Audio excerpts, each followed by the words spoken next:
title for today is Stop Making Speeches. Terry Spencer has learned one overriding lesson in his 16 years as a Davie Toastmaster member. If you want to become a better speaker, you have to stop making speeches. Not coincidentally, his speech is entitled Stop Making Speeches. He's doing his presentation mastery project for level 5, preparing to speak professionally, and he's asking for 18 to 22 minutes. Welcome, Terry.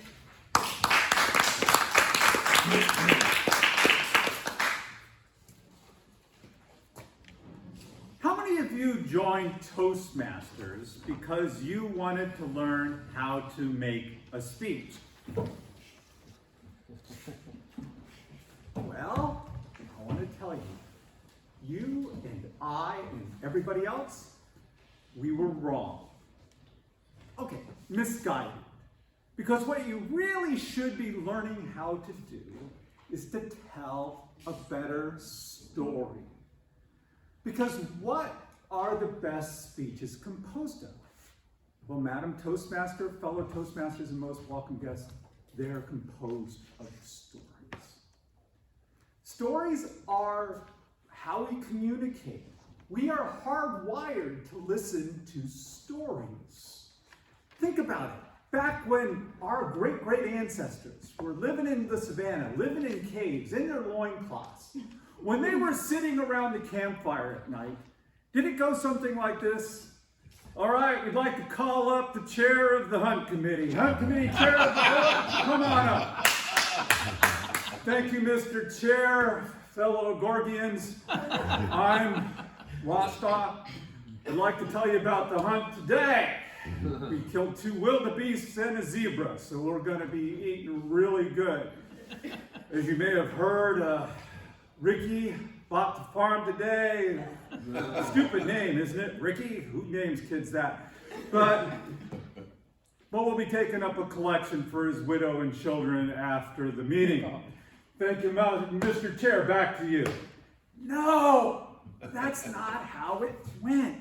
They would be sitting around going, oh, you should have seen it. We're out there, we're throwing the spears at the wildebeest. We're throwing rocks at the zebra. Oh, that idiot, Ricky, he got too close to the wildebeest before he was dead, so he took a hoof right in the chest, blood everywhere. We didn't have, of course, that modern medicine they're going to have 3,000 years from now, so, well, he died. But it was a good lesson for the kids. That's how they would have taught, right? They would have been telling a story. The Old Testament, much of it, the Gospels, the Greek and Roman myths, they were all oral histories before they were put down on paper. So that's how we communicate. We communicate by stories. So what is a story? What are the components of it? Well, you have to have a good plot, right? You have to have something that people are going to be interested in. And we're going to talk about all these in more detail. You want to have interesting characters. Now, a character can be a person, place, thing, animal, you name it. That could be a character. You can have some dialogue. I just demonstrated that, right? You can have a little bit of dialogue. You need to have something, some hook, action, suspense, education, humor. So those are the components of a good story. And we're going to go through all of this. Here's what I use when I'm preparing a story. iPod. That's the mnemonic device that I use. Some of you, well, first of all, it's not the latest electronic fish from Apple. But some of you who've been a member for a while are going to recognize 3/4 of this. COD, Content Organization Delivery. Frank Rodas, who was probably the longest term member of Davie Toastmasters. He belonged for 25, 30 years or something like that. He stopped coming a few years ago because of a family issue, and unfortunately he passed away a little over a year ago. But he would always talk about content organization and delivery. I thought it was missing one thing, and that was idea.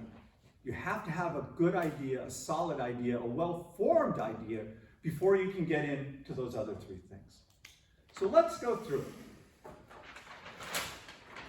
ideas. Well, first of all, where do you get ideas?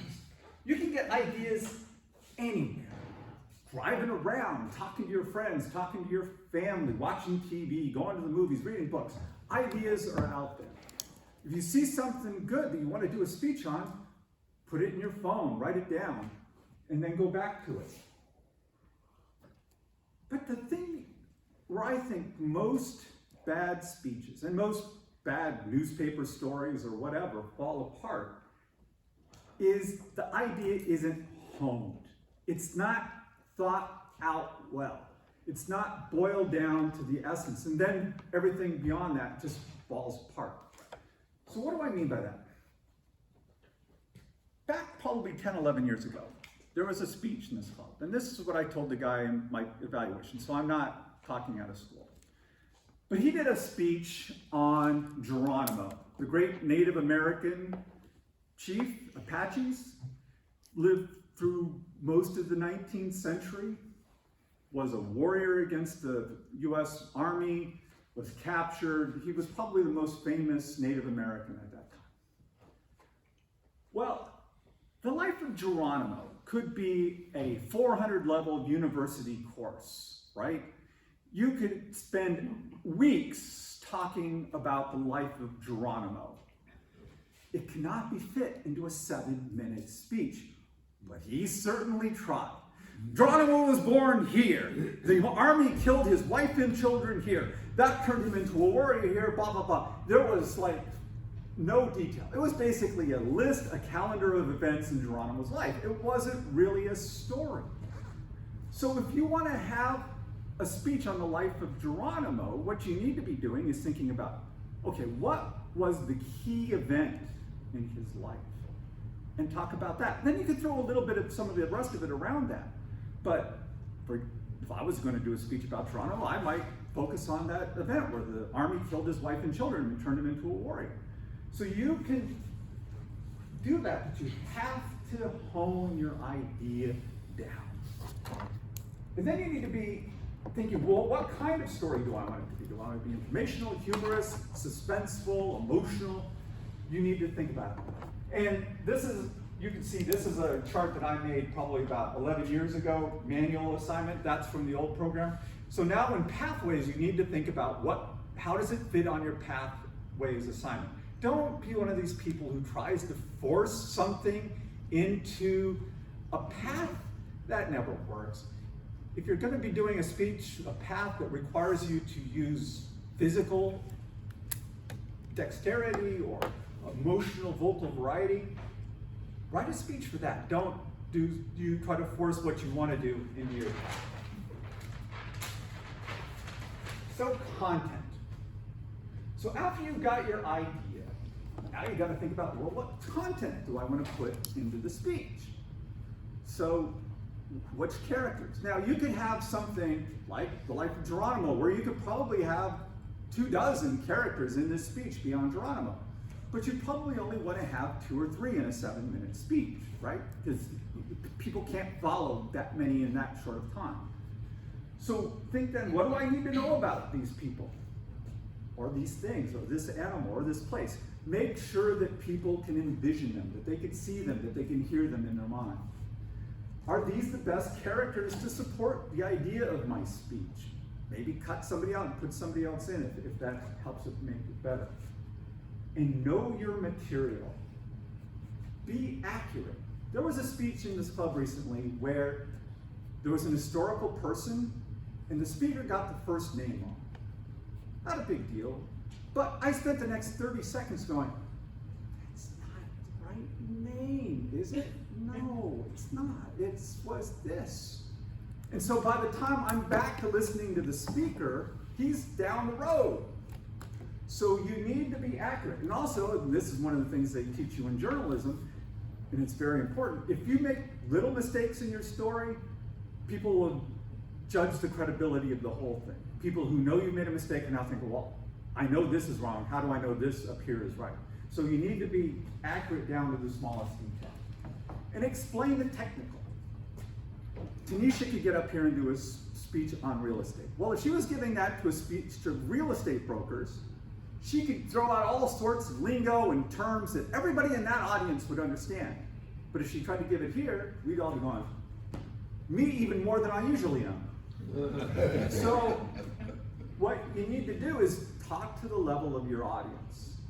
Figure out what the lowest level in the audience is, maybe besides Dave, and then try to speak to that level. Because otherwise you're going to lose a good chunk of your audience.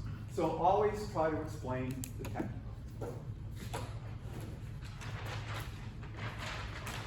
Organization. Have an opening that grabs people's attention.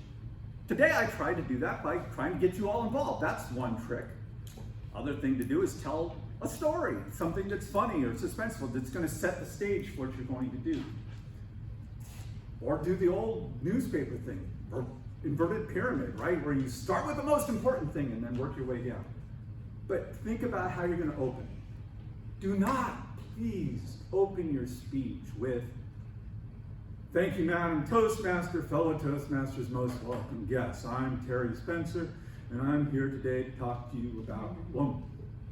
First of all, you've already been introduced. You don't need to say your name. But you also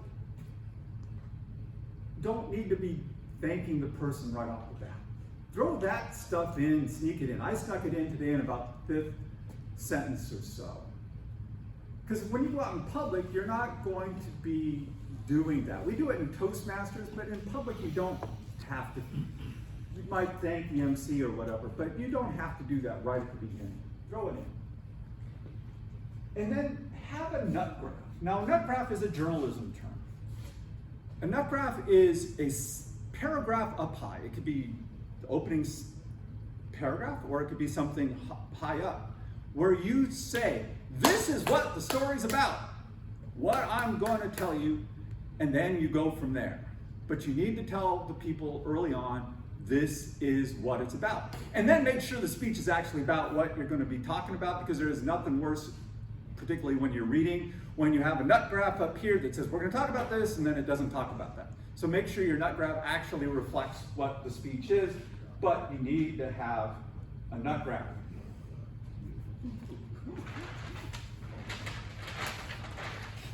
Now, organize the meat of the story in a way that makes sense. Obviously, the easiest way to do it is chronologically. This happened first, this happened second, this happened third. Or you can do it the way I'm doing this today. We're going to talk about this thing, we're going to talk about this thing, we're going to talk about this thing. We're going to break it into components. Or you can do the other thing where we call the flashback, where you say, here's where we started, or here's where we want to start. Let's go back to the past a little bit, and then go chronologically and wrap it back up where we started. So there are many, many ways to do it, but make sure that it's in a way that it makes sense, that people can follow. Try not to have more than one point per every 2 minutes of speech. I heard a speech by our former State Attorney General Pam Bondi once. It was a 15-minute speech, and she started out, I have so much I want to tell you guys today. I know I only got 15 minutes, so here we go. It was like 30 points in 15 minutes, and we were all sitting there going, what is she talking about? So you need to think about, these are the most important things that I want to talk about. This is how much time I have, and then focus on those. Don't try to throw in the kitchen sink. Just make sure, like today I have 22 minutes, I have 5 points. Now you can have sub-points off those points, but I have 5 basic points today. Clean delineation between your segments. I tried to do that with the chart by separating it out. Try to have some clean delineation. And does your speech organization drive the plot? You want to have something where you're going to keep people's attention for however long you have the audience. That is your job, right? That is what you're being told to do, keep their attention. So try hard to do that. And then be ruthless in your editing. There's a phrase in journalism that some people have heard me say before, and they sort of get a laugh at it, but you have to be willing to kill your children. Now that does not mean you need to go home and put a bullet in your family's head. What it means is sometimes, if, like in journalism, you'll have a word limit of, let's say, 1,000 words for your article, and it's a set in stone, and you finish writing and you're at 1,200 words, and you go, oh, what am I gonna cut, what am I gonna cut? Well, sometimes you'll have this piece of writing that you just love, and it's 200 words. I don't wanna cut that. But the reason why it was written so well is it didn't really fit, so you spent the most time trying to shoehorn it in, and that's why it was written so well. You have to be willing to think to yourself, okay, this is the one section that doesn't work, I will take it out. So when you got a 7-minute speech, don't cheat, don't try to make it 8 or 9. It's good practice to sit here and try to get it down to 7 minutes.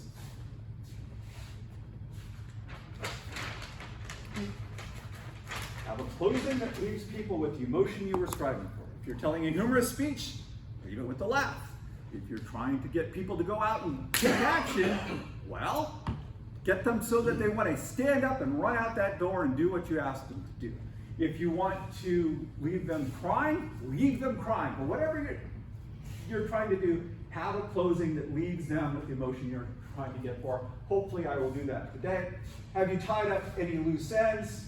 Think about it. There was a speaker once here who did a speech where he was talking about his vacation. And he talked about getting to the airport and eating at the airport and then getting so violently ill that he was throwing up in the bathroom. He got on the plane. We never heard about the illness again.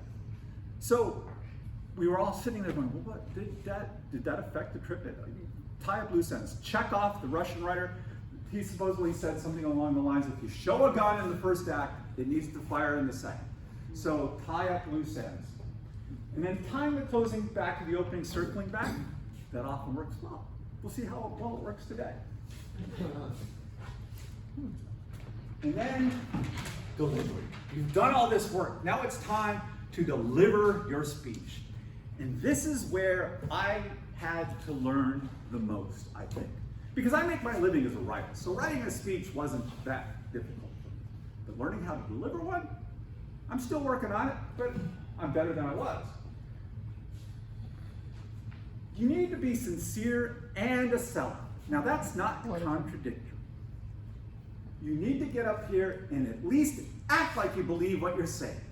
Okay? It helps if you actually do believe it, but you need to at least act like it. What's the thing? If you can fake sincerity, you've got it made. So you need to be sincere, but you also need to be a seller. You need to get up here and give it your best shot. You can't be shy. You can't be timid. Your writer deserves a performer who's willing to give it his or her all. So please, when you do that, get up here and give it your all. Because that to me is where, like I said, I got better by watching people in practicing. In 2009, I wrote a speech called Weird Florida. I thought it was pretty funny. It was on the page. I thought, oh, this is great. And for the first time, I joined a speech contest here at Davie Toastmasters, the humorous speech contest. And I came in second, which was great because there were 2 people in the contest. Diana Jamie, all some of you know, she won. But they needed extra speakers at the area contest, so I got to go also speak at the area contest. And I didn't place there either. But I watched Diana and I watched the other people, and what made them, their speeches weren't on the page funnier than mine, but what made it funnier is the way they delivered it. They got in there, they were doing things, they were acting things out. They kept people's interest. So I learned that. So a few years later, I dug up Weird Florida again, and I made a couple changes, but it was basically the same speech. And I joined the humorous speech contest here at the club, 2012, and I won. And I got to the area contest, and I won. The vision contest, I won. Then I got over the district contest in the Bahamas. 2 professional comedians were in it. There were 10 people. And somehow I won. But the thing is the difference was, there was the same basic speech. I just was presenting it better. So delivery is so important. Don't make your audience work. If you're speaking, speak loud enough that Cynthia can hear you, or whoever you need to be heard. use your voice and your body, as I was saying, and be confident. Isn't it horrible when somebody comes up here and they're like, people are rooting for you. They want you to succeed. So don't be shy. Get up in front of your audience and just let it go. Once you learn that you can give your performance, nobody's going to think you're stupid. Nobody's going to judge you. In fact, they're going to be laughing. They're going to be enjoying it more if you get up here and really perform it. Now, don't go overboard. If you're giving a eulogy, you don't want to be hey. But you know what I'm saying? You need to get up here and give the appropriate performance for the speech that you're giving. So, in conclusion, what do we want to do instead of giving just speeches? Tell stories. And what are the 4 ways we're going to tell stories? We're going to Get an idea, Content, organization, and delivery. That's right. If you do those things in your speeches, you will stop giving speeches, you'll start telling stories, your audience will enjoy it more, you'll get better reactions, and you will kill it up here. I know everyone here can do it. I did it, and I ain't special. Madam Toastmaster.